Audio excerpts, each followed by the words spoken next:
Science ou fiction? Grand trouble dans la force il y a, dit Obi-Wan Kenobi dans Star Wars. La force est un champ d'énergie créé par tous les êtres vivants. Il nous entoure et nous pénètre, il lie la galaxie tout entière.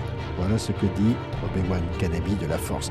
Mais qu'est-ce que la force quand il utilise les mots de la physique? Est-ce la force de gravité qui permet à toutes les étoiles de tenir dans l'enceinte de la galaxie? Ou quelque chose d'autre qui remplit tout l'univers? L'idée de quelque chose qui remplit l'univers n'est pas récente. La quintessence d'Aristote va dominer l'image du monde pendant des siècles. C'est le cinquième élément, c'est la nature de toutes les choses qui est invisible, une essence qui nous lie.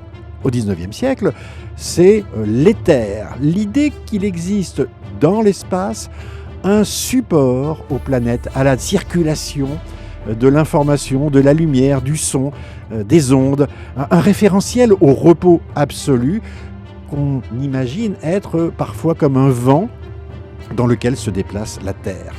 Et puis au XXe siècle, XXIe siècle même, c'est l'énergie du vide, mesurée par ce qu'on appelle l'effet Casimir en science, qui permet par exemple de voir deux bateaux dans un port se rapprocher l'un de l'autre, parce que les petites vaguelettes ne sont pas les mêmes que l'onde générale de la mer. C'est aussi l'énergie noire, découverte en 1999, la dark energy, qui dilate l'espace à très grande distance. Mais ces forces sont faibles, alors que dans la force de Star Wars, pour soulever 75 kg à 1 mètre de hauteur, il faudrait concentrer l'équivalent d'énergie noire d'un cube de 9 km de côté.